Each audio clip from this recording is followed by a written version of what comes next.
Video देखते हुए break आए, मजा नहीं आता। अभी डाउनलोड करें तक ऐप। नमस्कार, मैं हूं श्वेता सिंह। हिंदुस्तान की सड़कों पर या तो आपको खाकी नजर आएगी या सफेद वर्दी डॉक्टरों की, या फिर उन लोगों की जो इमरजेंसी सेवाओं से जुड़े हुए हैं, आपकी खातिर अपने घरों से निकल रहे हैं। लेकिन लॉकडाउन का दूसरा चरण जैसे पूरा हो रहा है, उसके साथ ही यह बहुत जरूरी हो जाता है कि हम विश्लेषण करें कि क्या खोया है, क्या पाया है हमने इस पूरे अंतराल में, और आने वाले दिनों में हम कैसे उम्मीद कर सकते हैं अर्थव्यवस्था अपने कदमों पे वापस लौटे, हमारी सेहत को किसी तरह का कोई खतरा न रहे। इस समय हम जयपुर में मौजूद हैं। राजस्थान से लेकर उत्तराखंड, दिल्ली, हर जगह की ग्राउंड रिपोर्ट, समूचे देश की एक एक रिपोर्ट और अपडेट आपको दिखाएंगे आज इस 1 घंटे में, उस पूरे लॉकडाउन और आने वाले दिनों का विश्लेषण। संक्रमण से संग्राम में देश ने और ज्यादा दिनों की बंदी का बलिदान। सरकार ने सहूलियत, सख्ती और सावधानी के नियमों के साथ 2 सप्ताह के लिए लॉकडाउन आगे बढ़ा दी। लॉकडाउन की नई तारीख अब 17 मई तक है। राज्य सरकारों को लॉकडाउन बढ़ने की आहट पहले से सुनाई दे रही थी। अब जब नीतियां तय हो चुकी तो पालन पर पैनी नजर है। लोग पूरी तरह से लॉकडाउन का पालन कर रहे हैं और सरकार का साथ दे रहे हैं। समाज के हर वर्ग के लोग अब हमारे साथ है। समयबद्ध ढंग से जो कार्य योजना बनी, आज उसका परिणाम है कि 135 करोड़ की आबादी अपने आप को सुरक्षित महसूस कर रही है। लॉकडाउन में जो ढील दी गई है उसका मतलब ये नहीं कि लॉकडाउन में पूरी तरह ढील दे दी गई है। जिंदगी और मौत के संक्रमण के बीच लॉकडाउन लक्ष्मण रेखा है, लेकिन इसके परे एक खाई रोजगार और कारोबार के संकट की भी है, जो रोज चौड़ी होती जा रही है। लॉकडाउन बढ़ा है तो सरकारों के पास इस खाई को पाटने का या कम करने का क्या प्रबंध है, इसको लेकर भी संशय की स्थिति कम और संकल्प अधिक दिखता है। चाहे वो राशन की बात हो, चाहे सब्जी की बात हो, चाहे वो पेट्रोल पंप खुलने की बात हो, चाहे दवाई दुकान खुलने की बात हो, वो सब चीजें हम लोगों ने आसानी से सबको मुहैया कराया और इस कारण से हमारे प्रदेश में कोई भगदड़ नहीं मचा। उद्योगपतियों से भी हमने रिक्वेस्ट किया कि जो मजदूर आप यहाँ काम कर रहे हैं, उद्योग बंद होने की स्थिति में उन लोगों को अपने ही परिसर में रख के भोजन पानी की व्यवस्था करें।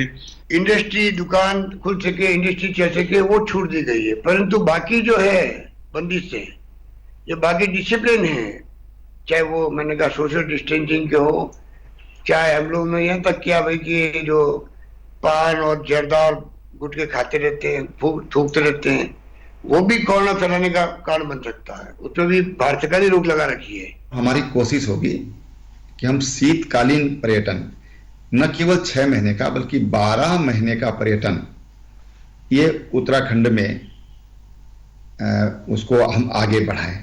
ये ठीक है कि हमने अपनी व्यवस्थाओं में जो आवश्यक खर्चे है उसको पूरा कर रहे हैं, उसको कहीं भी कमी नहीं छोड़ रहे हैं, लेकिन इसको करने के लिए हम हर संभव प्रयत्न करेंगे और उन प्रयत्नों से हम अपने इस समय को अभी और आगे बढ़ाएंगे। संक्रमण थमा नहीं है, रोज इसका ग्राफ बढ़ता जा रहा है। लॉकडाउन के तीसरे चरण में आर्थिक गतिविधियां शुरू होंगी तो संक्रमण की लड़ाई का क्या होगा? लॉकडाउन जब खत्म पूरा हो जाएगा तब भी जो स्थिति बन गई है उसमें हैबिट में डालना पड़ेगा लोगों को। थोड़ा सोशल डिस्टेंस रखे, मास्क लगाए। आपने देखा होगा यहाँ हम लोग मास्क पहन रहे हैं। हमारे यहाँ आदिवासी गांव में लोग पत्ते के मास्क लगा के पहन रहे हैं। आप इससे अंदाजा लगा सकते हैं कि हमारे इस अशिक्षित क्षेत्र में, ये पिछड़ा राज्य में, जहां आदिवासी, दलित, अल्पसंख्यक आज से नहीं सदियों से ये समूह में कई परेशानियां रही हैं, इसके बावजूद आज इस संक्रमण में आप लोगों का जो एक्टिवनेस देखेंगे ग्रामीण क्षेत्रों में, मुझे लगता है शहरी क्षेत्रों से ज्यादा एक्टिव आज हमारे ग्रामीण क्षेत्र में लोग हैं। धीरे धीरे अब लोगों के मन में भी बात आ गई है कि 3 बात, मास्क, बाहर निकलते वक्त मास्क पहनना, सोशल डिस्टेंस अवश्य रखना है, और तीसरा बताया था कि मैं बार बार साबुन से अपना हाथ धोऊंगा। राज्य सरकारों की चिंता और नियमों के पालन की जिम्मेदारियों के साथ केंद्र सरकार ने कुछ गाढ़ी लकीरें भी खींच दी हैं, जो हर हाल में लॉकडाउन पार्ट 3 का नियम बनी रहेंगे। देश संक्रमण की स्थिति के अनुसार रेड, ऑरेंज और ग्रीन जोन में बंटा रहेगा। रेल, हवाई यात्रा, मेट्रो, अंतरराज्यीय बस व्यवस्था हर जोन में स्थगित रहेंगी। स्कूल, कॉलेज, ट्रेनिंग या कोचिंग सेंटर हर जोन में बंद रहेंगे। Hotel, restaurant, cinema, mall, gym, sports, shopping complex हर जोन में बंद रहेंगे। सामाजिक, धार्मिक, राजनीतिक, सांस्कृतिक गतिविधियां और उनके लिए जमा होने पर हर जोन में प्रतिबंध रहेगा। हर जोन में शाम के 7 बजे से सुबह के 7 बजे तक गैर जरूरी काम से निकलना बंद रहेगा। हर जोन के 65 साल से ऊपर के लोग, गर्भवती महिलाएं, बीमार लोगों के साथ 10 साल से छोटे बच्चों के बाहर निकलने पर रोक लगी रहेगी। प्रतिबंध के अलावा जोन के हिसाब से कई सहूलियतें भी दी गई हैं, जिन्हें सख्ती के साथ राज्य सरकारों को पालन कराना होगा। प्रतिबंध जो हर जोन में जरूरी है, उसके बाद ग्रीन जोन में बाकी गतिविधियां सोशल डिस्टेंसिंग के आधार पर जारी रहेंगी। यहां बसों को 50% क्षमता के साथ चलाया जा सकेगा। ऑरेंज जोन में पूर्ण प्रतिबंध वाली गतिविधियों के अलावा अन्य गतिविधियां की जा सकेंगी, लेकिन टैक्सी में ड्राइवर के साथ अधिकतम 2 यात्री ही हो सकते हैं।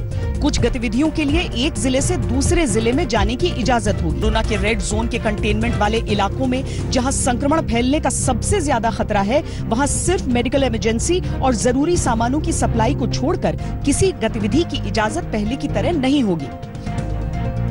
कंटेनमेंट इलाकों के बाहर रेड जोन में सोशल डिस्टेंसिंग के साथ ओपीडी सेवाएं और क्लिनिक्स को शुरू करने की इजाजत दे दी गई है। इसके अलावा कई अन्य तरह की गतिविधियां जैसे जरूरी सामानों की मैन्युफैक्चरिंग, शहरी इलाकों में निर्माण की अनुमति होगी, लेकिन शहरी इलाकों में मॉल और कॉम्प्लेक्सेस में दुकानें नहीं खुलेंगी, सिर्फ स्टैंड अलोन दुकानें खुल सकती हैं।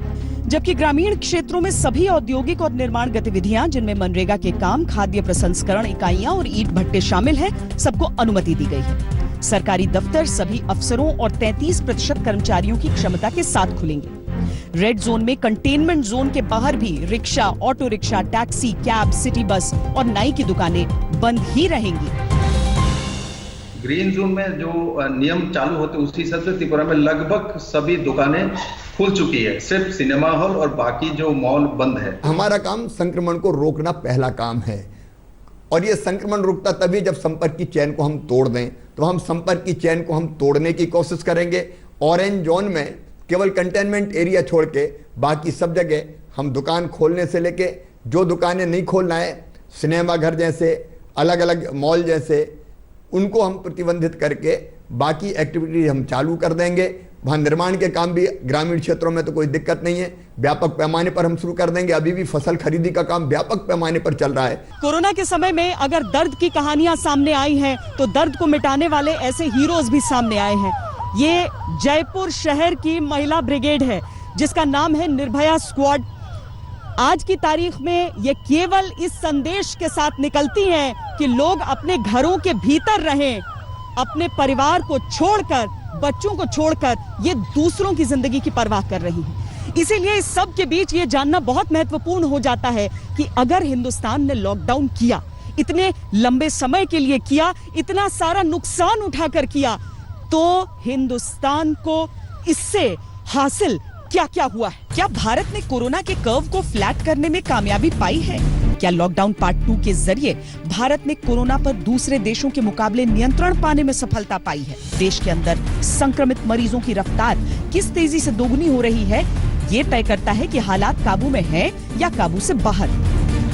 हम आपको आंकड़ों के आधार पर विश्लेषण करके दिखाते हैं कि भारत में 100 से 1000 और फिर 10,000 केस तक पहुंचने में दूसरे देशों के मुकाबले कितना समय लगा, और देश के अंदर लगे लॉकडाउन ने इसमें क्या भूमिका निभाई। भारत में लॉकडाउन 25 मार्च को लागू हुआ था। 11 मार्च को भारत में कोरोना के 50 मरीज थे। 24 मार्च तक 20% की रफ्तार से ये आंकड़ा रोज बढ़ता रहा, लेकिन लॉकडाउन लगने के बाद से इस आंकड़े में 3% की गिरावट दर्ज की गई। यानी लॉकडाउन से पहले मरीजों की जो संख्या 20% के हिसाब से बढ़ रही थी, वही लॉकडाउन के बाद 17% के हिसाब से बढ़ी। WHO के अनुसार भारत कोरोना के 100 से 1000 मामलों तक दूसरी सबसे धीमी रफ्तार से पहुंचने वाला देश रहा। भारत ने 15 दिन का समय लिया। 29 मार्च को भारत में कोरोना के 1000 मरीज हो गए थे। जापान में सबसे धीमी रफ्तार से 29 दिनों में 100 से 1000 कोरोना के केस बढ़े। भारत में यह आंकड़ा 15 दिनों में पहुंचा। ऑस्ट्रेलिया 11, अमेरिका और इंग्लैंड में 9 दिनों में। फ्रांस, जर्मनी और स्पेन में 7 दिनों में, दक्षिण कोरिया और इटली में 6 दिनों में, जबकि चीन और ईरान में 5 दिन में 100 से 1000 मरीजों तक आंकड़ा पहुंचा। तुर्की में यही आंकड़ा 4 दिनों में पहुंच गया। केंद्रीय स्वास्थ्य मंत्रालय के अनुसार अगर कोरोना को नियंत्रण में करने के लिए कोई कदम न उठाया गया होता, यानी हालात को जस का तस छोड़ दिया गया होता, तो 15 अप्रैल तक भारत में मरीजों की संख्या 8.2 लाख होती और बाकी कदम उठाए गए होते, लेकिन सिर्फ लॉकडाउन न लगाया गया होता तो 1.2 लाख मरीज होते। यानी आज भारत में मरीजों की संख्या को देखें तो बिना लॉकडाउन की स्थिति में ये 4 गुना ज्यादा होते। यानी देश के अंदर संपूर्ण लॉकडाउन ने कोरोना के संक्रमण पर काफी हद तक ब्रेक लगाया। विश्वास के साथ मैं आपके साथ ये बात कहना चाहता हूं कि सब एक्सपर्ट्स से बात करने के बाद भी, क्योंकि ये हम सबके मन में भय रहता है कि कहीं हम स्टेज 3 में तो नहीं चले गए हैं, लेकिन हम निश्चित रूप से अपने देश को स्टेज 3 में जाने से अभी तक आप सबके सद प्रयासों से उसको बचाकर रख पाए हैं। जो भी लॉकडाउन अभी 1 महीने से चल रहा है उसका तो अच्छा असर हो रहा है, लेकिन ये लॉकडाउन का हमारे जो एफर्ट्स है उसका वायरस पे क्या असर हो रहा है और हमारे पे क्या असर हो रहा है, ये 3 चीज अलग अलग है। एक बीमारी है, एक वायरस है और एक हम सब लोग हैं।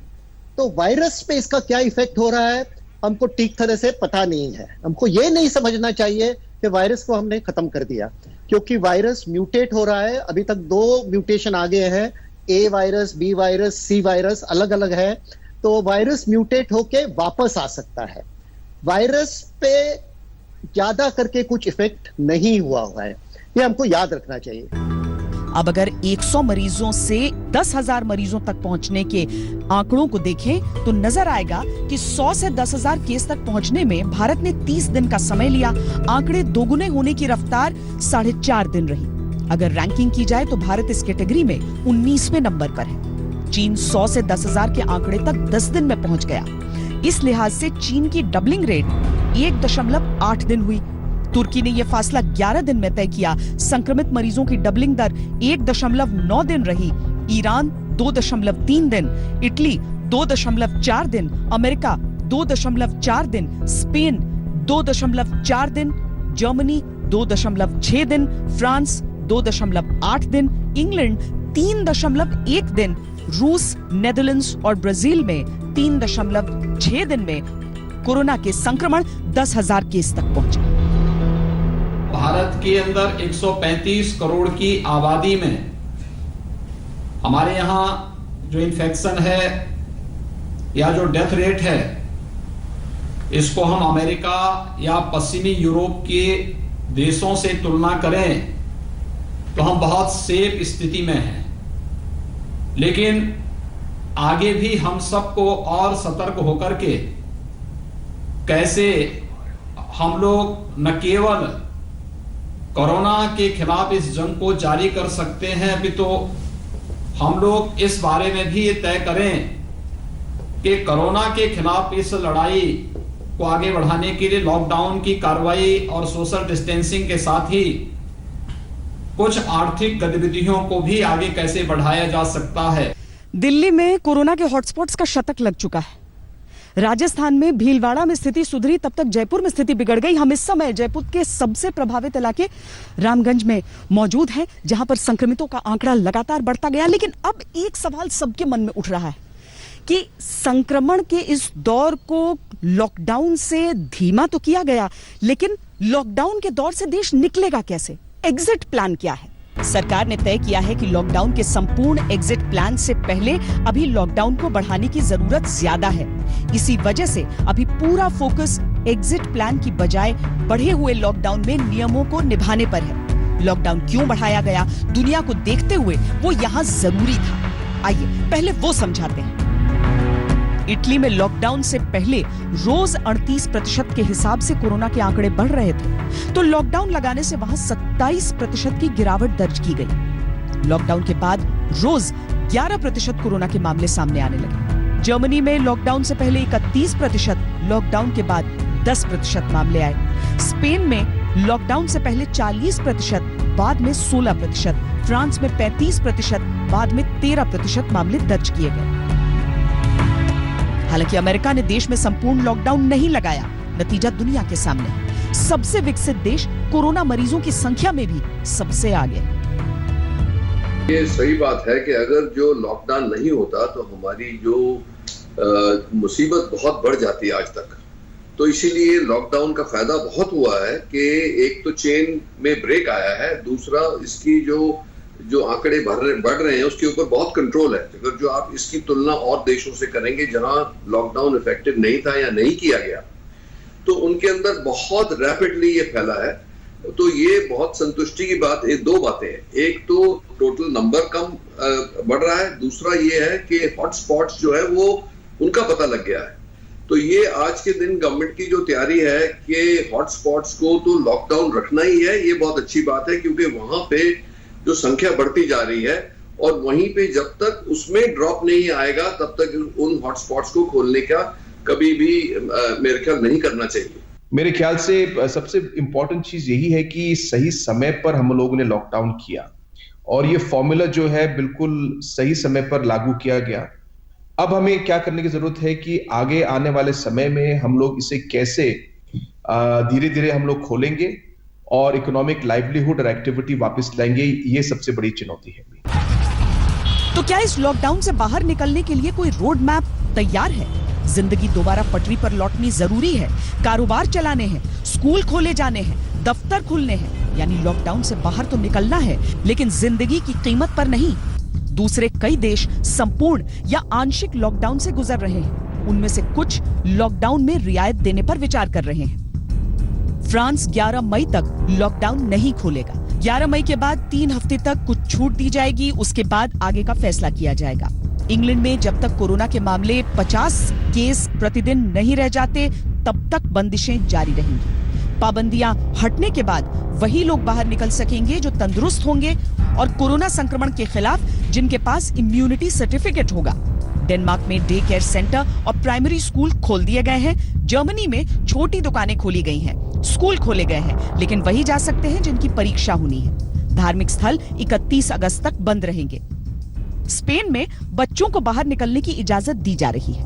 लॉकडाउन जारी है पर निर्माण कार्य शुरू हो सकता है। इटली भी 4 मई से लॉकडाउन में कुछ रियायतें देगा। सड़क पर इस कोरोना आर्ट को देखिए। ये लॉकडाउन में खुद को व्यस्त और लोगों को स्वस्थ रखने का तरीका है। घर में रहोगे सुरक्षित रहोगे, बाहर निकलोगे मुझसे नहीं बचोगे, ये एक कोरोना वायरस कह रहा है, जो लाल और नीले रंग का आपको यहाँ पर जयपुर की सड़क पर नजर आ रहा है। दरअसल लॉकडाउन जब हुआ तो इस तरीके से लोगों को सावधान किया गया। और सरकार का क्या काम था इस समय? सरकार का काम था कि इसी समय पर आप अस्पतालों को बनाएं, टेस्टिंग की सुविधाओं को बढ़ाएं, बेड्स की संख्या बढ़ाएं, वेंटिलेटर्स की संख्या बढ़ाएं। आइए आपको दिखाते हैं कि उस मोर्चे पर इस लॉकडाउन के दौरान क्या क्या हुआ है। लॉकडाउन के समय जब पूरा देश घरों में बंद रहता है, तब इस समय का इस्तेमाल स्वास्थ्य सेवाओं को बढ़ाने के लिए किया जाता है। यही लॉकडाउन का असली मकसद भी होता है। लोगों को घर में रोका जाए ताकि अस्पतालों में मरीजों की भीड़ बेतहाशा न बढ़ती जाए। अस्पतालों और स्वास्थ्य केंद्रों में मरीजों की संख्या नियंत्रित रहती है तो सरकार को इन्हीं स्वास्थ्य सुविधाओं को और बढ़ाने का मौका मिलता है। कोरोना के संकट से निपटने के लिए सरकार के सामने सबसे बड़ी चुनौतियों में से एक है कोविड अस्पतालों का निर्माण और उनमें बड़ी संख्या में बेड और वेंटिलेटर का इंतजाम। 23 अप्रैल को स्वास्थ्य मंत्रालय के जारी किए हुए आंकड़ों के अनुसार देश में 3,770 कोविड-19 अस्पताल हैं, जिनमें 24,644 बेड हैं, 12,371 वेंटिलेटर्स और 1,66,960 आइसोलेशन बेड्स।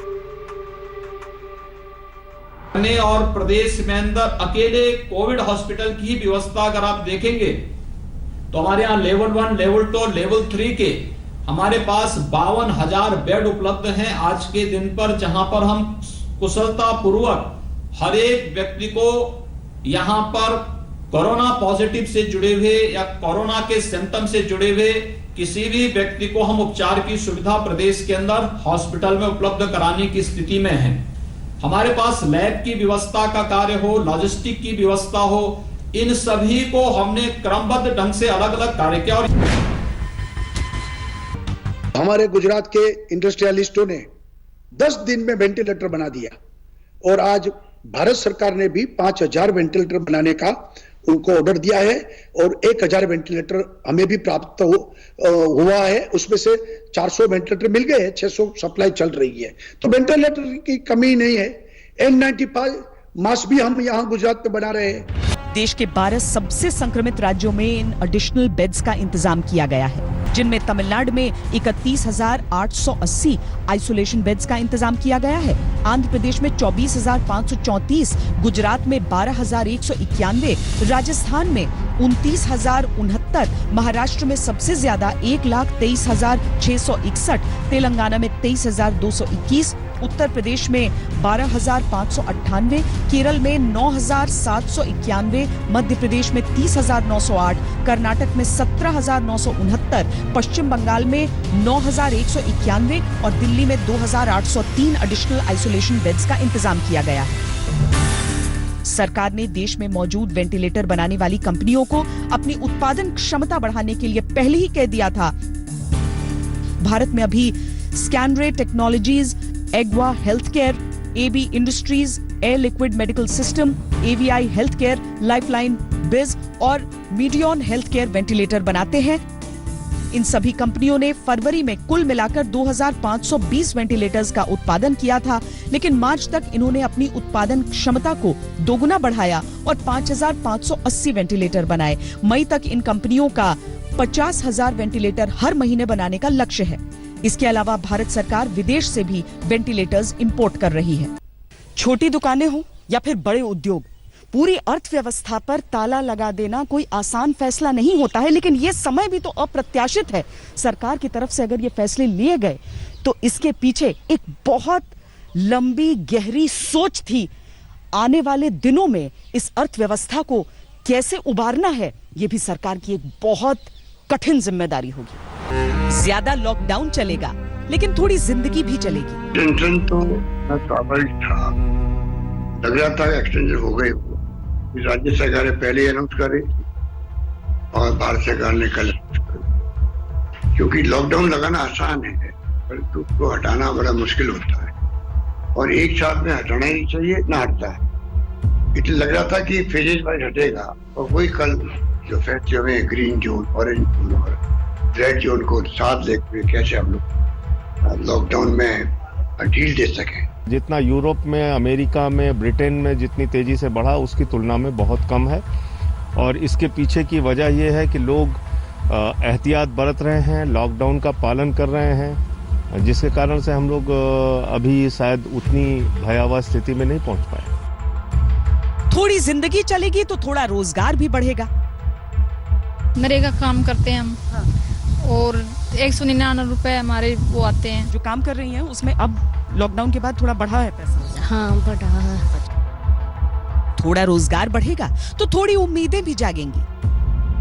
पूरे राजस्थान भर में सिर्फ 62,000 लोग नरेगा के माध्यम से रोजगार पा रहे थे और जब से लॉकडाउन का सेकंड फेज चालू हुआ और गांव में नरेगा के कामों को हमने अलाउ किया और हमने रोजाना मॉनिटर कर इसकी डिमांड को बढ़ाया है, मुझे बताते हुए खुशी है कि आज 11 लाख लोग ऐसे हैं जो नरेगा में काम ले रहे हैं। थोड़ी उम्मीदें जगेंगी तो दर्द की लकीरें भी मिटेंगी। लॉकडाउन है तो जिंदगी है, ये कह के दिमाग को तो समझा लिया, लेकिन दिल को कौन समझाएगा?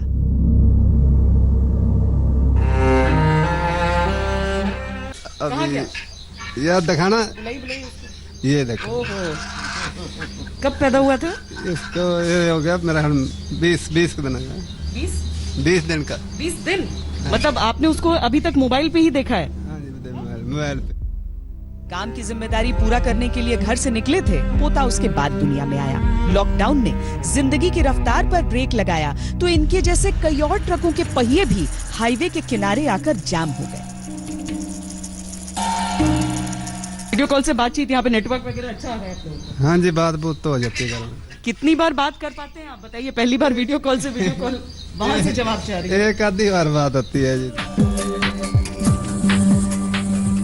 हमेशा ट्रैफिक के ग्रीन रेड सिग्नल पर चलने वाली जिंदगी रेड, ऑरेंज, ग्रीन जोन में बटी है। व्यवस्था के पहिए थमे हैं तो अर्थव्यवस्था का भी चक्का लगभग जाम है। देश की शीर्ष अनुसंधान, रेटिंग, जोखिम और नीति सलाहकार कंपनी क्राइसिल ने अनुमान लगाया है कि 3 मई तक के लॉकडाउन के कारण भारत को 10 लाख करोड़ रुपए का नुकसान उठाना पड़ सकता है, यानी प्रति व्यक्ति 7,000 रुपए का नुकसान। रेटिंग्स तय करने वाली तमाम कंपनियां देश की आर्थिक वृद्धि दर कम करती जा रही हैं।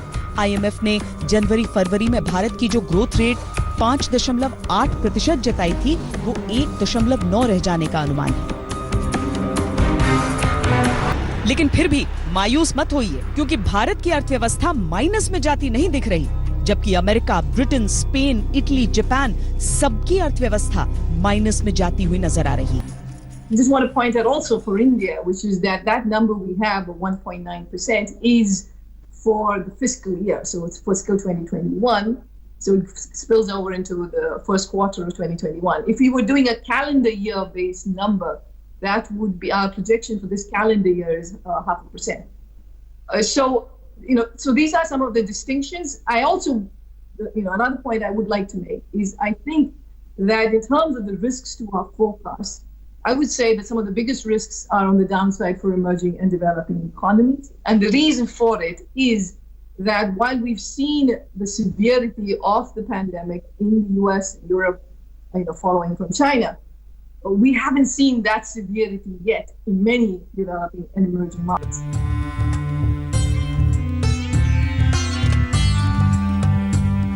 थोड़ा थोड़ा जोड़कर इस नन्हे से बच्चे ने ये गाड़ी बनाई है। कोरोना से निरंतर लड़ते देश में कुछ कुछ ऐसे ही जीवन की गाड़ी को चलाकर ले जाने के प्रबंध किए जा रहे हैं। कहीं थोड़ा है, कहीं थोड़े और की जरूरत है। ये जो नॉन एसेंशियल जितने भी एक्टिविटीज हैं, फैक्ट्रियां हैं, इकोनॉमिक एक्टिविटीज, सर्विसेज हैं, बहुत प्रॉब्लम में है लोग। इसलिए यद्यपि मोदी सरकार ने गरीब लोगों के लिए लगभग 2 लाख करोड़ रुपए और छोटे उद्योगों के लिए, बड़े उद्योगों के लिए करीब 2-2.5 लाख करोड़ रुपए, कुल 5 लाख करोड़ के आसपास आर्थिक पैकेज की भी घोषणा की। पूरी वर्ल्ड की इकोनॉमी को जो नुकसान हुआ है वो बिलियंस में नहीं, मल्टी ट्रिलियंस में, और ये अपने आप में बहुत शॉकिंग है। और जब मैं कई बार आगे की भी सोचता हूँ कि आने वाले भी जो 3 महीने, 6 महीने और साल होगा, वो बहुत चैलेंजिंग होगा भारत की अर्थव्यवस्था के लिए। इसमें सरकार को तो मदद करनी ही पड़ेगी, लोगों को भी ऐसे तौर तरीके खोजने पड़ेंगे कि अपने कम से कम खर्चे करें। मनरेगा का जो भुगतान है वो भी 220 रुपये प्रतिदिन हो गया है, और हमने ये कहा है कि जो लगभग 80% जो काम हो रहा है वो लोग अपने निजी खेतों में, निजी मकानों में काम कर रहे हैं, ताकि सोशल डिस्टेंसिंग मेंटेन हो, उनका खुद का घर का निर्माण वो करें और उनका पेमेंट उनको मिले। किसी भी फैक्ट्री में या कहीं पर भी आज काम चल नहीं रहा है जो लोगों को रोजगार दे सकते हैं। तो इसके माध्यम से रोजगार मिल रहा है, लोग स्वस्थ भी रह पा रहे हैं, और जो ग्रामीण क्षेत्र में जो हमारी अर्थव्यवस्था है उसको पुनर्जीवित करने का मौका मिल रहा है। ने 1.7 लाख करोड़ की मदद के पैकेज से गांव देहात में राहत के इंतजाम किए। लेकिन थोड़ा थोड़ा पैसा रोज हाथ में आता है तो मन ज्यादा मजबूत रहता है। मनरेगा करोड़ों कामगारों के लिए रोज के रोजगार का जरिया तो है ही, केंद्र ने रकम बढ़ा दी है, इसकी खुशी और भी ज्यादा है। आप लोगों को किस तरह का काम करना पड़ रहा है?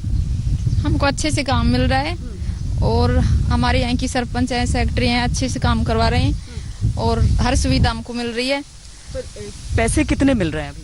पैसे अब तो 202 रुपए। पहले कितना मिल रहा था? पहले 199 मिलता। 199 मिल रहा था, अब वो पैसे बढ़ गए हैं। हाँ, बढ़ गए, बढ़े हुए मिल रहे हैं। बढ़ गए।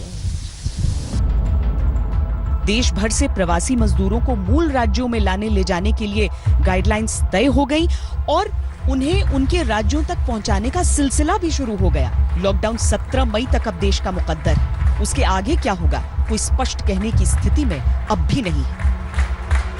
जिम्मेदारी सिलसिलेवार तरीके से अब राज्य सरकारों की है कि वो रोटी रोजगार के साथ आम आदमी की जिंदगी के संतुलन को कैसे बिठाएंगे। आपको मालूम है हमारे पास कितने माइग्रेंट लेबर हैं? 13 लाख है मेरे पास। 10 लाख के करीब लुधियाना में ही है, कुछ जलंधर, अमृतसर, बाकी हमारे जो इंडस्ट्रियल शहर है सब है। अब हमारी इंडस्ट्री भी चलने लगी, तो हो सकता है कि कई इनमें से कहें कि नहीं हमने काम करना है यहाँ पंजाब में, हमने जाना नहीं अभी। लेकिन जिसने जाना है, हमने सेंटर को कह दिया कि जैसे आप साउथ इंडिया से ट्रेन दे रहे हैं, हमें ट्रेन दे दो। लगातार मजदूरों को लेकर के और हमारे छात्र छात्राओं को लेकर के केंद्र सरकार के साथ हमारी संवाद चल रही थी कि हमें लोगों को लाने का अनुमति दिया जाए, और ये हमारे लिए बहुत बड़ी सौभाग्य की बात है। मजदूर दिवस के दिन इतने बड़े संख्या में हम लोगों ने ट्रेनों से लोगों को लाया। व्यक्ति को, मजदूर हो या व्यापारी हो, मैं अपने व्यक्तिगत रूप से मैं उनको मजदूर नहीं बल्कि अपना परिवार का हिस्सा मानता हूं। अनफॉर्चुनेटली हमें पूरा इन्होंने रेड घोषित कर दिया। मुझे ये उम्मीद थी कि केवल कंटेनमेंट जोन्स को रेड किया जाएगा, बाकी दिल्ली को खोल दिया जाएगा। मैं केंद्र सरकार से बातचीत कर रहा हूं कि जी बाकी दिल्ली को अब खोल दीजिए, दिल्ली खुलने के लिए अब तैयार है, हम सब लोग तैयार हैं। केवल कंटेनमेंट जोन्स को, आज 97 कंटेनमेंट जोन्स हैं दिल्ली के अंदर, अगर वो अपनी कंडीशंस और सख्त करके 97 के 200 कंटेनमेंट जोन कर लो, 250 कंटेनमेंट जोन कर लो, बाकी दिल्ली को तो खोल दीजिए, बाकी अर्थव्यवस्था को तो खोल दीजिए कम से कम दिल्ली की। केंद्र सरकार की नई लॉकडाउन नीति ने रेड जोन में भी मनरेगा के तहत काम को ग्रीन सिग्नल दिया है। भारत सरकार ने बहुत से लिबरल अप्रोच में काफी बड़ी सहूलती भी दी है। इंडस्ट्री शुरू हो रही है, नेशनल हाईवे पूरा शुरू हो गया है, एक्सपोर्ट इंपोर्ट शुरू हुआ है। केवल हमारे यहाँ भी जो गाँव एक राज्य से दूसरे राज्य जाने वाले जो हमारे लेबर है जिनका संक्रमण हुआ था, उनको भी, बच्चों को, उनको सबको ले जाने की व्यवस्था हो रही है। मुझे लगता है काफी रिलैक्सेशन है।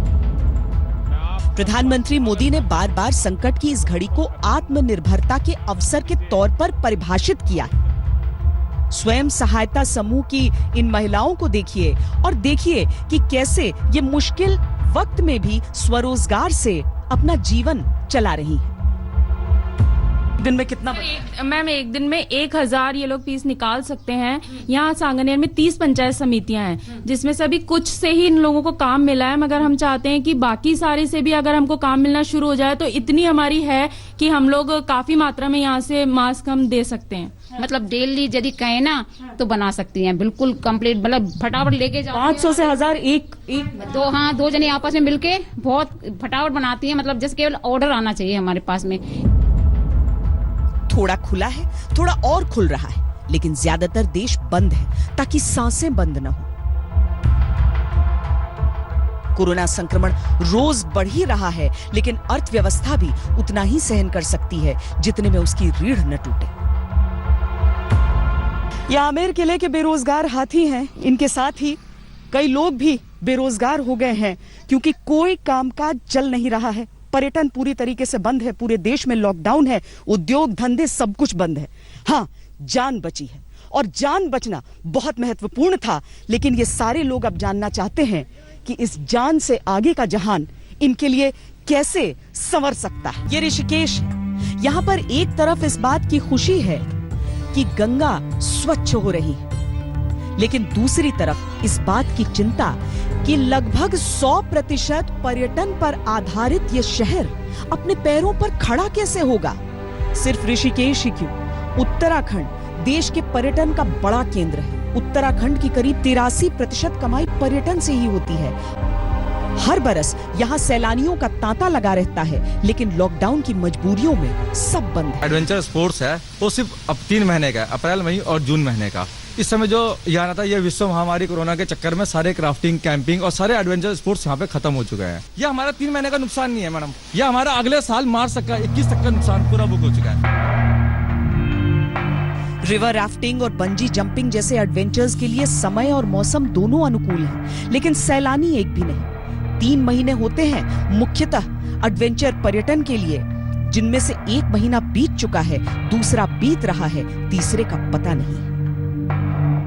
इसके बाद अगले साल ही नंबर आएगा, तब तक क्या होगा, कैसे होगा, ये इनके लिए बड़ा सवाल है। नहीं, कहीं कुछ काम है ही नहीं। हम सब इस समय बिल्कुल डाउन हो रखा काम, कोई कहीं से कोई कमाई का कोई साधन नहीं है। यहाँ पर सब कुछ एकदम ठप पड़ा है। WTC का मानना है कि दुनिया में सबसे खराब असर टूरिज्म पर पड़ा है। जिसने 2.5 करोड़ लोगों को बेरोजगार कर दिया, भारत में यह अनुमान है कि टूरिज्म इंडस्ट्री को 800 करोड़ से ज्यादा का नुकसान होगा। लेकिन तमाम आर्थिक नुकसान के बावजूद भारत कोरोना के खिलाफ अपनी लड़ाई लड़ रहा है। प्राथमिकता तय है, सबसे ऊपर है जान। यमुना का खोया हुआ मान लौटा, जालंधर से दिखने लगा हिमालय, सहारनपुर से पहाड़ों वाला बर्फीला तापमान लौटा। लॉकडाउन ने जिंदगी की रफ्तार पर जरूर बेड़ियां कस दी, लेकिन प्रकृति के सारे बंधन खोल दिए। हवा से प्रदूषण के कण घटे तो सांस के मरीजों को राहत मिली।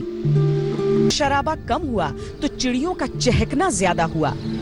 कचरा बंद हुआ तो नदियों की कलकल स्वच्छ हुई। इस समय ऐसा लग रहा है कि जो आज से 500 वर्ष पहले गंगा जल आता था, इस समय वो आ रहा है गंगा जल, क्योंकि बिल्कुल पोल्यूशन नहीं है, किसी प्रकार की गंदगी नहीं है। और जो ये फैक्ट्री वगैरह ऊपर जो बंद है, ये सब गिरता था तो उससे थोड़ा प्रदूषित हो जाता था, लेकिन अब इस समय ऐसा अब आचमन करने लायक भी है और बहुत अच्छा जल आ रहा है। माना कि कहीं कहीं जिंदगी हाईवे पर लॉकडाउन में लॉक है, ये भी सच है कि कहीं कहीं मृत्यु संवेदनाओं पर भी रोक है। इससे भी इनकार नहीं किया जा सकता कि रोटी रोजगार की समस्या चुनौती देने लगी है। लेकिन सच ये भी है कि जिस तरह कोरोना से अब तक देश लड़ा है और लड़ रहा है, कोरोना हाँफने लगेगा। वो मौत का कोहराम वैसा नहीं मचा पाएगा जैसा उसने दुनिया में मचाया। वो भारत को वैसे नहीं रुला पाएगा जैसे दुनिया को रुलाया। देश कोरोना से रोज थोड़ा थोड़ा जीत रहा है, रोज थोड़ी थोड़ी उम्मीदें बढ़ रही हैं, रोज जिंदगी को खोलने के नए रास्ते बन रहे हैं। उदासी की जगह मुस्कुराहटों। याद बस इतना रखना है कि लॉकडाउन के आगे। नमस्कार, मैं हूं अंजना ओम कश्यप। हमें उम्मीद है ये वीडियो आपको पसंद आया होगा। लेटेस्ट खबरों के लिए यूं ही देखते रहिए आज तक, और इस वीडियो के पसंद आने पर लाइक, शेयर एंड सब्सक्राइब करना ना भूलें।